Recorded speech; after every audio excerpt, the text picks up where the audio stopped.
Muy buenas estudiantes, espero se encuentren bien. A continuación les voy a presentar un video que les va a ayudar como complemento a la clase relacionada con los diagnósticos de la articulación temporomandibular. También al final vamos a ver la actividad que tienen que hacer con base en la información que tengamos de este video.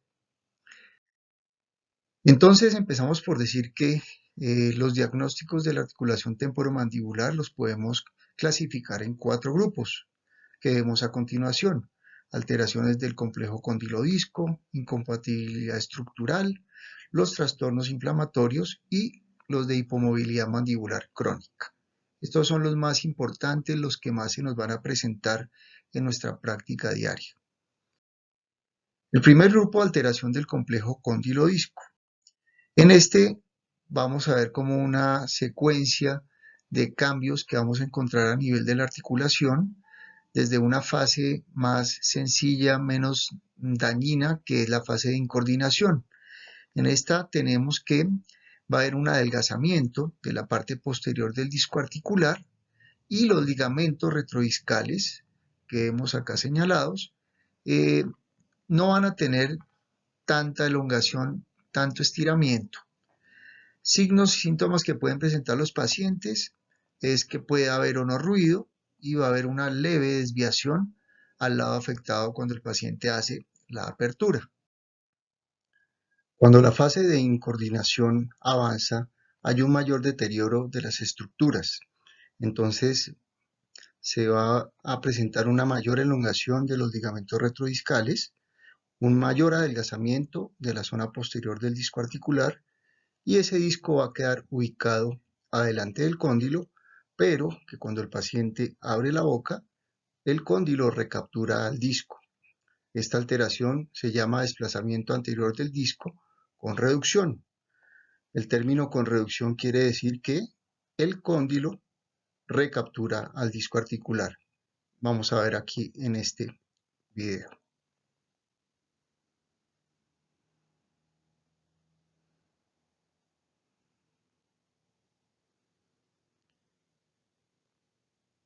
Entonces, como pudieron observar, el disco articular se encuentra aquí adelantado. El cóndilo presiona la zona retrodiscal, el ligamento retrodiscal, y por eso el paciente nos va a reportar que hay una sensación de bloqueo, va a presentar un poco de dolor, y el ruido característico en esta alteración se llama ruido tipo clic. El paciente en algunas ocasiones va a presentar una desviación de la mandíbula hacia el lado afectado, o sea, se va hacia el lado afectado, pero vuelve a la línea media. La siguiente alteración del complejo condilodisco se llama desplazamiento anterior del disco sin reducción. Podemos decir que esta es una complicación de la anterior. Entonces, decíamos que en la anterior el cóndilo era capaz de recapturar el disco cuando el paciente abría la boca. En esta llamada sin reducción, el cóndilo no recaptura al disco articular por más que el paciente abra la boca, entonces queda permanentemente atrapado adelante.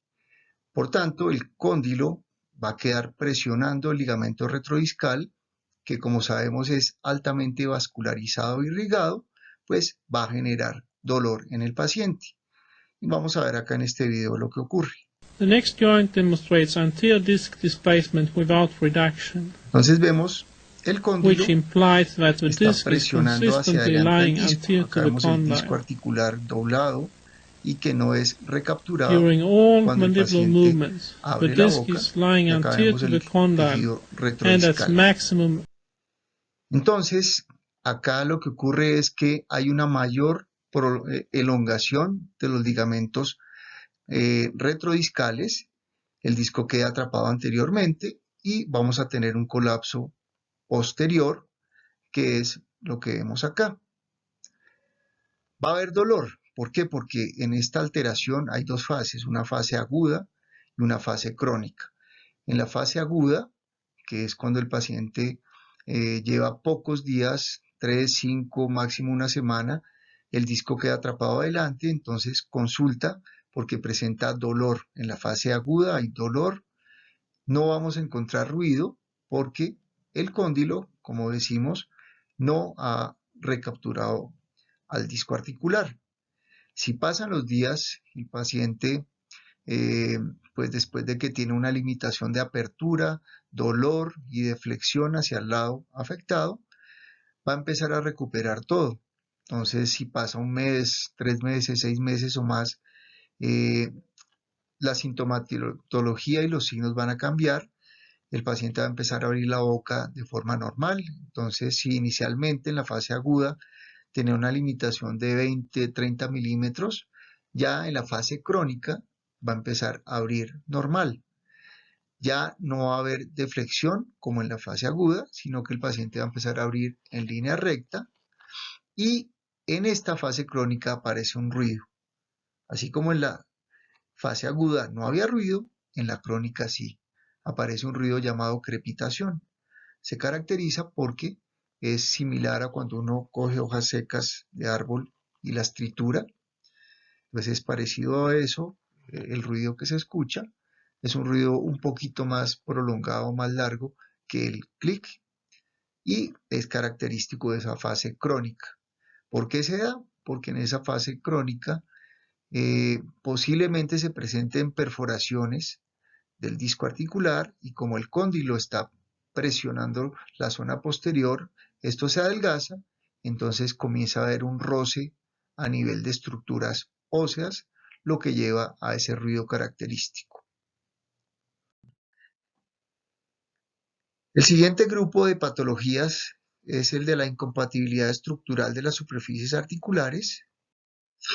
En esta tenemos, las primeras son las adherencias, que es la formación de tejido conectivo fibroso, ya sea entre el disco articular y la cavidad glenoidea o entre el disco articular y el cóndilo. El paciente en algunos casos puede reportar una limitación de apertura hasta 25-30 milímetros. Se puede clasificar en pasajera cuando esas adherencias de tejido conectivo fibroso se rompen y el paciente puede abrir su boca normalmente, o también puede ser un poco más graves, que son las permanentes, donde el paciente pues va a quedar permanentemente con una limitación de la apertura. No va a haber dolor en este caso. Tenemos también la alteración en la forma, donde se puede ver afectado el cóndilo, donde vamos a encontrar aplanamientos o protuberancias, o sea, el cóndilo de la mandíbula va a tener una forma que es atípica, y también a nivel del disco articular, donde el disco se puede perforar o adelgazar. También se caracteriza, este tipo de alteraciones se caracterizan porque no hay dolor, el ruido característico si hay perforaciones es la crepitación y el paciente va a presentar desviación hacia el lado afectado. Otra alteración de este grupo es la subluxación o hipermovilidad. Es una alteración de tipo anatómico, no patológico. Tiene que ver con que el cóndilo sobrepasa de forma exagerada la eminencia articular. Anatómicamente esa eminencia lo más seguro es que sea muy plana y por tanto el cóndilo sobrepasa muy fácil, como vemos acá en las imágenes radiográficas o en esta tomografía. Se caracteriza clínicamente porque el paciente presenta un ruido muy fuerte llamado pop al final de la apertura y hay una desviación marcada también al final de la apertura. Y la última alteración de este grupo es la luxación espontánea o dislocación. En esta, que es de pronto de las más complejas de este grupo, el disco va a quedar atrapado anteriormente entre la cavidad glenoidea y el cóndilo. En estos casos hay una hiperextensión muy exagerada de los ligamentos retrodiscales. En esta patología el paciente reporta porque no puede cerrar la boca, o sea, queda con la boca abierta permanentemente y eso va a llevar a que se presente dolor, ansiedad por parte del paciente y puede presentar unos miospasmos a nivel muscular. Pasamos a otro grupo que son los trastornos inflamatorios, donde el primero, que es el que más se presenta en nuestra consulta, es la sinovitis capsulitis. Entonces, esta, por su nombre, sabemos que está inflamado los tejidos del ligamento capsular o la membrana sinovial. Tiene ese solo nombre para las dos alteraciones porque solamente haciendo un estudio histológico podríamos determinar si está inflamado el ligamento capsular o la membrana sinovial. Características clínicas: el paciente va a presentar dolor a la palpación lateral, hay limitación en la apertura y al hacer la prueba del end-feel vamos a encontrar que hay un end-feel suave o blando. Otra patología de este grupo es la retrodisquitis, donde encontramos una inflamación de los tejidos retrodiscales o ligamento retrodiscal. Se diagnostica haciendo palpación posterior al paciente y va a haber respuesta positiva al dolor. Igual que en la sinovitis capsulitis, hay una end-feel blando y dependiendo del grado de inflamación del tejido retrodiscal, puede haber una maloclusión aguda. Por último, las artritis. Entonces, como su nombre lo indica, es inflamación de la articulación. Hay varios grupos, los más destacados son la artritis traumática, que hay dolor a la palpación y reposo, está asociada a un macro o microtrauma, o sea, golpe o pacientes que bruxan. Dolor, limitación de movimientos y va a haber deflexión hacia el lado afectado. Tenemos también la artritis infecciosa, donde pues como característica nueva importante, un signo es la fiebre. Al haber infección pues hay fiebre, entonces en este caso el paciente va a presentar fiebre, un dolor constante, puede estar asociado a enfermedades sistémicas, a problemas inmunológicos o a una herida penetrante que infecta la zona. Y el último es la artritis reumatoidea, pues que esta es una enfermedad sistémica que afecta todas las articulaciones del cuerpo y dentro de esas puede estar la articulación temporomandibular. Tenemos las enfermedades degenerativas, también inflamatorias, donde está la osteoartritis y la osteoartrosis. La osteoartritis es una fase aguda donde pues las características principales son que radiográficamente vamos a encontrar osteofitos, que son unos crecimientos de hueso en el cóndilo. Signo característico es que como ruido está la crepitación y hay dolor. Al ser una fase aguda, pues vamos a encontrar dolor. Después de un tiempo, llegamos a una fase crónica. O sea, el paciente supera esa fase aguda, entramos a una fase crónica que se caracteriza por ser una fase de remodelado y adaptación de esa articulación. Por tanto, en esta fase de osteoartrosis no hay dolor, pero el ruido sigue siendo también la crepitación. Tenemos la hipomovilidad mandibular crónica, que sería el último grupo. En la hipomovilidad mandibular crónica, su característica, su signo más importante de todas las patologías que vemos acá es que no hay dolor. El paciente nunca nos va a reportar dolor, pero sí una limitación marcada de la apertura bucal. Esas son la contractura muscular, la fibrosis capsular, la anquilosis y el choque coronoideo o hiperplasia de la apófisis coronoidis. La primera, la contractura muscular. Entonces, esta puede ser de dos tipos, la miostática o la miofibrótica. En la miostática encontramos un acortamiento, pero que no duele, de las fibras musculares.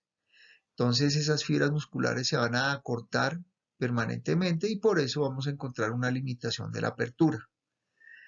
Mientras tanto, la miofibrótica se caracteriza porque hay formación de tejido fibrótico en las fibras musculares.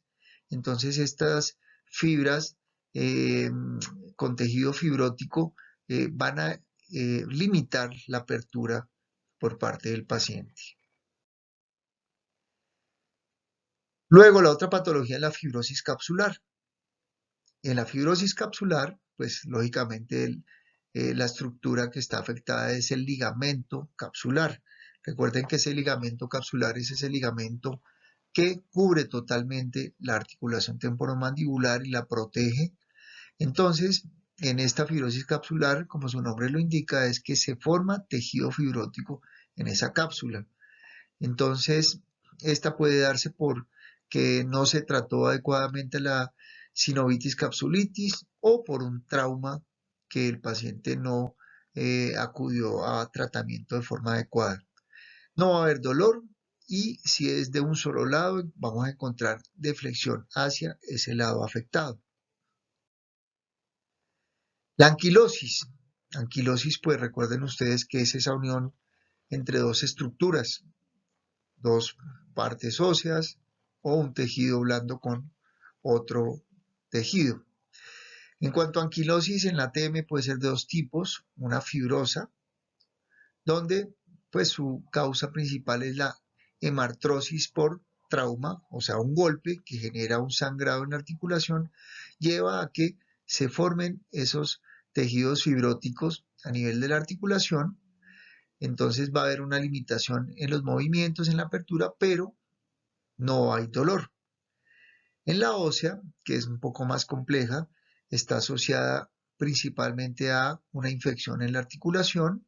En esta pues se unen dos estructuras óseas, el cóndilo y la cavidad glenoidea, y tampoco hay dolor. Por último tenemos el choque coronoideo, o también llamado apófisis de la hiperplasia de la apófisis coronoides, o sea, un crecimiento exagerado de la apófisis coronoides, como vemos en estas imágenes tomográficas. En esta, pues hay una limitación de apertura, si es de un solo lado hay deflexión del lado afectado y no hay dolor. Aquí vemos en las imágenes lo que ocurre con esa apófisis coronoides.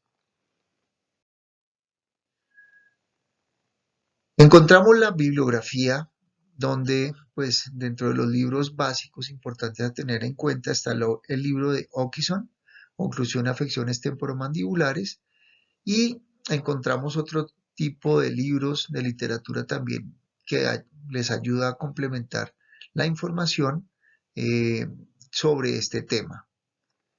También les voy a presentar la actividad que deben realizar con respecto a este tema. Vamos a realizar un mapa conceptual. Entonces, para recordarles, el mapa conceptual es una metodología para hacer como una especie de resumen de un tema, pero en forma de diagrama. Eso los va a ayudar a entender el tema y va a visualizar esa relación entre ideas, entre títulos principales, conceptos, utilizando ciertas palabras de enlace. Al ser en forma de diagrama, les va a ayudar a que puedan interiorizar esa información de una forma detallada y concreta. Entonces, con toda esta información que acabamos de ver, vamos a realizar un mapa conceptual.